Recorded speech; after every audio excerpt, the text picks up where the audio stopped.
Hi guys, thanks again for watching. I'm back with a video that I have spent a lot of time researching and thinking about, and I hopefully want to do this justice, even though I know that however long this video ends up being, it's still not going to be enough. So I want to just preface all of this by saying, whatever you learn, whatever you take away from this, just remember that I think most of us, including myself, are kind of figuring this out as we go. Clean beauty is not something that is set in stone. There's no definition. There's nothing written that we can just follow the rules to. So each person has to kind of make up what they interpret it as and go from there. And another thing, and I know this is asking a lot of the internet, but I hope we can all be understanding that we may not all be at the same place, and that's okay. And whatever you're doing is just fine, and as long as you are trying, well, even if you're not trying, but if somebody is trying, just acknowledge that, and they don't have to be perfect, just know that they are trying. All that said, let's get into the title of what this video is about, and hopefully kind of learn a little bit along with each other. So I'm here to learn, so if I missed something, please respectfully let me know in the comments below. So the main one is, what is clean beauty? So this is important because if you're transitioning into clean beauty, like I kind of am, it's important to start with that big question, because how you define it is really going to affect how you go about changing. Basically, it's going to define everything. So some people define clean beauty as a cosmetic or hygiene product that is formulated with non-toxic ingredients. Now, that said, that's still a pretty broad stroke of the brush. I think the main thing that you should be taking away from this is clean is kind of a gimmicky kind of marketing term, but really what it should be is non-toxic.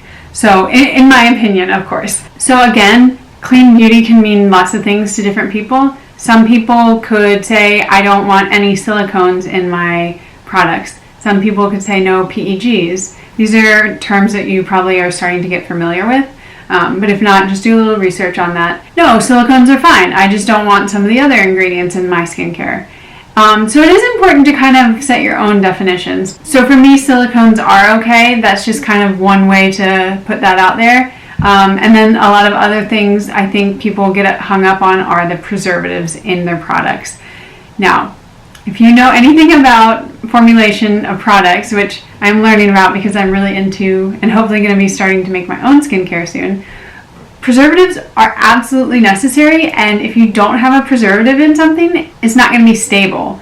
So now, that's not 100% true, because if there's no water in it, you don't necessarily need a preservative, but anything that has water in it, you need a preservative. Otherwise, bacteria is going to start growing. So preservatives are not a terrible thing, and there are actually some really all-natural preservatives out there.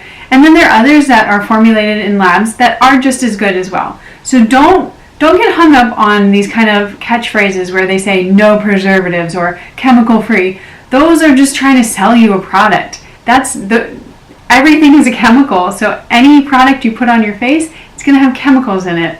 Water, that's a chemical. So just keep this in mind and try to dig down a little bit into these catchphrases that marketers are using on us every single day. Now, another thing that's important to think about when we're talking about clean beauty and what is clean beauty to you is, how much does your skin actually absorb of these products? Because I think that's pretty important when you think about, I want clean products and ingredients on my face. With that said, what if your skin doesn't absorb anything?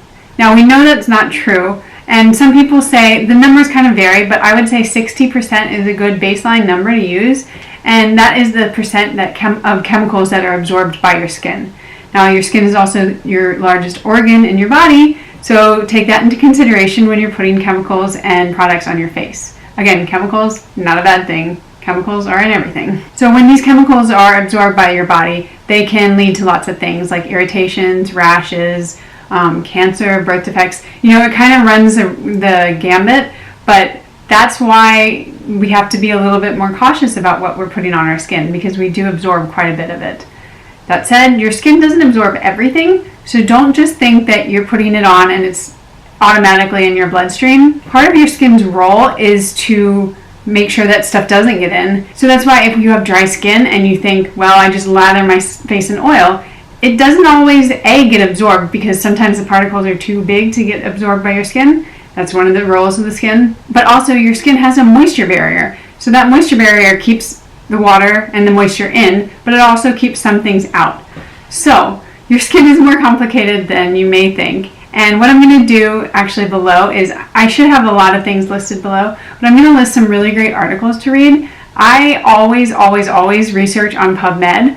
I work at a university and I work in a science department, so we use PubMed all the time, and it's kind of one of the only, not the only, but a highly trusted thing, because when you start researching this online, sometimes you're like, oh, this is like some woman in her cabin on her blog. Like, I don't know if I can trust that. So for me, I go through kind of really scientifically documented and peer-reviewed studies to get my information. So after you thought about what clean beauty is to you, you've done your research on your skin and the different layers of your skin and how the products are being absorbed by your skin, the next one is, what can you do about it? I think the most helpful for me has been the apps. There are a handful of apps out there, and they all have their pros and cons. I wouldn't say one is perfect, but they are a helpful place to start. And it just gives me a sense of that I can do something. Maybe I'm at Target or maybe I'm at Ulta, and I don't want to stand there like researching on PubMed all day about this product, because I'm probably not going to find it. I just have a few apps on my phone that I can scan the barcode. I think I've showed you one in the video. I will post that video above and kind of do a timestamp so you can see me using the app. So I use these apps as kind of a baseline. So, like I just said a few seconds ago, some of these apps are not perfect, and I've heard plenty of kind of negative reviews about them, and I would agree, because sometimes you look at a product on there and they give it a low rating. They're kind of ranked like 1 to 8 usually, and like green is good, red is bad, and sometimes they'll give it a low ranking, and if you do a little bit of research into the ingredients, either they don't match up with what's on the app and what's actually in the product, or they've left things out or added things and they're not correct. So it's a good place to start. It should not be your only avenue of figuring out what is clean beauty to you. And those apps, I will post pictures on the screen, are Think Dirty, Good Guide, this one's a hard one. I don't know why I always have a hard time with it. Cosmetics. Wow. That one's only in Europe, so I'm in the US, I can't really get that one. EWG, which is Environmental Working Group, Healthy Living, and then Detox Me. So I would say those are the 5 ones to start out with for if you're in the US. And really I have a few of them on my phone, and I use them all, and I kind of start there with my research. And yeah, it just gives me a sense of kind of that I can do something and it's not completely out of my hands. So I think that is a good way to start. Another thing that I have started doing is I have a list of ingredients. I saved it on my phone in the Note app, and they're ingredients that I just avoid at all costs. So number 1 would be phthalates. Number 2 would be toluene. I know I might butcher these, I'm sorry. Some of these names, it's like, come on, can we just get a normal name? The other one is propylene glycol. And then we have BHA and BHT, and then lastly, fragrances. Now, all of these ingredients are kind of, I think you could spend a lot of time researching all of them. So just an example, the toluene, if you do a little bit of research, you'll see that toluene is mainly used as an industrial feedstock and solvent. So I'm not a chemist, but there are just certain things where I read enough about it that I do not want that in my ingredients. So, come up with your own list, and I think it's really helpful to write it down. All of that said, we've got what it is, why should I care, what can I do? Now, there are a few things that I want you to all remember. So not all chemicals are bad. This is, if I can express one thing to you, it's that. I really dislike the marketing gimmick and ploy and phraseology, however you want to call it, of chemical free. Nothing is chemical free in this world. Chemicals are not a bad thing. What it should say is non-toxic. Toxic things are bad for you, obviously, but chemicals are not bad for you. They're actually great for you. A lot of the things, everything, water is a chemical. You need water to survive, so chemicals are not all bad. And that said, not all essential oils are good. So I think people are smarter nowadays about essential oils.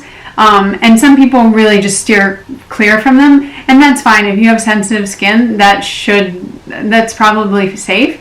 But essential oils, I think, have this kind of like hippy dippy mindset where like, oh, it's lavender oil, it's great for you. And it's like, actually it's not. It can be a known irritant on your skin. So be careful with essential oils. I love oils. I think I've said in other videos, I create my own oils, and I am looking into formulating my own skincare. So oils to me are like life, but they're not all good for you. So just be careful. Not all chemicals bad, not all oil is good. And lastly, I repeat this to myself daily, but be kind to yourself and to others. This is especially on the internet, just be kind. It's hard. I was talking with my boyfriend about this the other day, and you know what's wrong, or you think you know what's wrong, and you don't want to put these terrible things in your body or on your skin. And sometimes it just feels so hard to change, or to, like, you feel like you have to change everything and it's not feasible. But be kind to yourself. The first step is acknowledging that you have a problem. The second step, I forget, is what? But you know what I'm saying. Like, you will get there. If you're thinking about it, that's half the battle. And then you start implementing these small steps, and eventually you will get there. The other thing I want to remind you is just define what it means to you. We don't all have to have the same definition of clean beauty. And that is what I want to stress throughout this video. If you subscribe to one method and I don't, that's okay. We all have different opinions. I'm not putting it on your skin, and you're not putting it on mine. So just care for you and maybe your family if that's important to you. But other people, don't care what they do. That's not your life. And one of the best kind of ways that I think about this is, so you know when they started putting the calories on food and drinks at restaurants and fast food and all that, it makes you a lot more aware of what you're eating. And sometimes you're like, no, I just want to eat this Chick-fil-A sandwich and not think about the calories, right? I'm there like every week. Not really, I wish I was though. But that's the same with clean beauty. Once you start seeing what's out there and maybe that you've been putting on your skin, it's kind of like, oh, I wish I could unsee it. I wish I didn't have to think about this. But you know what? Knowing these things in the end will help you. And you take it one day at a time. You take it one product at a time. You don't throw out everything you own. You use what you have, unless you just really are like, no, I cannot use this. Use what you have, and then when you go to repurchase, you make better decisions. It doesn't have to happen overnight. Don't beat yourself up. And sometimes, you know what? You can indulge. Sometimes I go and I have Chick-fil-A, and then I have Froyo, because that is life. So, anyways, I hope I did this subject somewhat justice. I know there's so much to cover. I think this is just kind of the basics. I was saying it mainly for me because I think this was helpful for me, and I hope it helped one of you guys out there. So thank you again for watching. If you have not already, give my video a like and subscribe below, and I will see you in my next one. Bye!